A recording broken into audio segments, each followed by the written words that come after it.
Alors que le monde est plongé dans une ère de bouleversement géopolitique profond, Ursula von der Leyen, présidente de la Commission européenne, prononce un discours historique qui marque un véritable tournant pour l'Union européenne.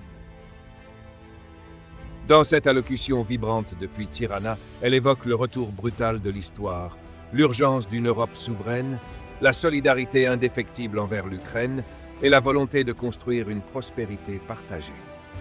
Face aux défis de notre époque, guerre, crise climatique, enjeux économiques, l'Europe choisit l'unité, l'innovation et l'action. Une vision claire, renforcer les partenariats mondiaux, connecter les peuples, investir dans les infrastructures et faire de la communauté politique européenne plus qu'une simple idée, une force de transformation. Ne manquez pas cette déclaration puissante qui sonne comme un réveil stratégique de l'Europe face aux ambitions impérialistes et au désordre mondial. Un appel à la paix, à la prospérité et à l'avenir. Regardez, commentez et partagez cette vidéo essentielle pour comprendre où va l'Europe.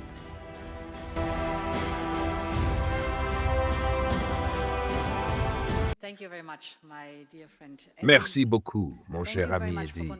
Merci beaucoup de nous avoir réunis ici. Exceptionnel, encore une fois, comme nous vous connaissons. Et en effet, beaucoup d'entre vous ont dit que les changements que nous vivons sont historiques, sans aucun doute. Quand la guerre froide est tombée en 1990, la fin de l'histoire a été proclamée. Et vous vous souvenez tous que nous pensions que la liberté économique et politique finirait par converger et que cela unirait les peuples. Maintenant, alors que nous sommes ici aujourd'hui, l'histoire est de retour, tout comme la géopolitique. Ce que nous avons perçu comme un ordre mondial est en train de devenir un désordre mondial, déclenché notamment par les ambitions impérialistes de Poutine et d'autres luttes géopolitiques ces dernières années. Et tout comme nous l'avons dit ici, Emmanuel, la nécessité d'un signal d'alarme pour l'Europe a souvent été exprimée. Eh bien, aujourd'hui, l'Europe est éveillée, grandement éveillée. Et nous savons que nous devons faire un bond en avant.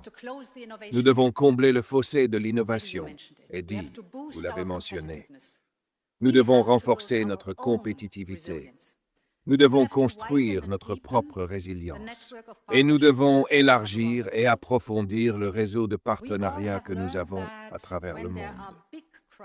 Nous avons tous appris que lorsqu'il y a de grandes crises, l'Europe apporte certainement certaines des grandes réponses, et nous le savons tous ces dernières années. La pandémie, la crise climatique, la guerre de la Russie contre l'Ukraine, toutes ces crises sont sérieuses et nous ont vraiment mis au défi. Mais l'Europe est sortie plus grande et plus forte de chaque crise. L'Europe s'est rapprochée face à ces tournants de l'histoire. Et l'Europe est restée unie dans son soutien indéfectible à l'Ukraine. Car il ne faut pas l'oublier. C'est aussi la raison pour laquelle la communauté politique européenne a été fondée et créée, pour se rassembler autour de l'Ukraine face à l'agression de la Russie et pour préserver la paix sur le continent. Tandis que la Russie a quitté l'Europe. Le simple fait que nous soyons assis ici aujourd'hui avec vous, Volodymyr, est la preuve de notre unité inébranlable. Depuis maintenant 3 longues années, nous avons démontré notre unité, notre détermination et même une coopération accrue pour défendre la souveraineté de l'Ukraine, pour trouver une voie vers un règlement de paix et de fortes garanties de sécurité pour l'Ukraine. Et tout au long du chemin, la plupart des membres de la CPE ont soutenu des sanctions sévères contre la Russie. Et ces sanctions mordent. Les revenus pétroliers et gaziers de la Russie ont chuté de près de 80% par rapport à avant la guerre. Le déficit de la Russie monte en flèche. Les taux d'intérêt sont prohibitifs. L'inflation est en hausse, bien au-dessus de 10%. Et nous sommes prêts à faire plus pour amener Poutine à la table des négociations. Beaucoup d'orateurs l'ont mentionné. Cette guerre doit prendre fin. Vous l'avez dit, Georgia. Vous l'avez dit. Volodymyr a décrit avec d'autres les montagnes russes de ces derniers jours. Pour être très clair encore une fois, Nous voulons la paix. Et donc, nous travaillons sur un prochain ensemble de sanctions. Les principaux éléments de ce paquet seront, par exemple, des sanctions sur Nord Stream 1 et Nord Stream 2, une liste supplémentaire de navires de la flotte fantôme, une baisse du plafond des prix du pétrole et davantage de sanctions sur le secteur financier russe, car nous voulons la paix et il est temps de s'engager sérieusement là-dessus. Mais nous sommes aussi réunis ici à Tirana pour construire notre avenir commun. Et c'était merveilleux d'écouter les différents orateurs. Notre avenir d'une Europe qui est un espace de prospérité partagée. Si nous réussissons à construire cette prospérité, et je n'en doute pas, ce sera le ciment de la stabilité et de la paix sur notre continent. C'est plus fort que toute agression, la prospérité partagée.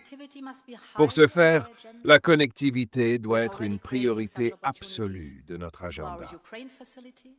Nous créons déjà de telles opportunités grâce à notre facilité pour l'Ukraine et à nos plans de croissance pour les Balkans occidentaux et la Moldavie. Et bientôt, nous nous tournerons vers la mer Noire avec une stratégie dédiée de l'UE pour la mer Noire et un programme de connectivité reliant l'Europe à l'Asie centrale par l'intermédiaire de nos partenaires du Caucase du Sud. C'est une vision extraordinaire à travailler. Investir dans les infrastructures de transport transfrontalières, la circulation des échanges, créer des liens numériques reliant les populations autour de la communauté politique européenne. Notre réseau de partenariats s'est développé à la vitesse de la lumière au cours des 3 dernières années. Et c'est ce qui fait de la CPE plus qu'une idée ou un forum. C'est l'expression de notre capacité à aborder et à maîtriser ensemble les défis qui se présentent en tant qu'Européens. Et c'est avec confiance, avec espoir et avec détermination que je peux dire à la toute fin, vive l'Europe. Merci beaucoup.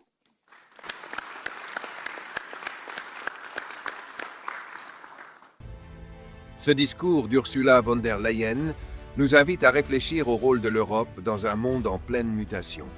Entre défis géopolitiques, solidarité internationale et espoir d'un avenir commun, les enjeux sont majeurs. Et vous, que pensez-vous de la vision portée par l'Union européenne? Vos opinions comptent. Partagez votre point de vue en commentaire, avec respect et ouverture. N'oubliez pas de vous abonner à la chaîne Actualité Brûlante pour ne rien manquer des grandes prises de parole qui façonnent notre monde. Merci pour votre écoute et à très bientôt pour une nouvelle analyse.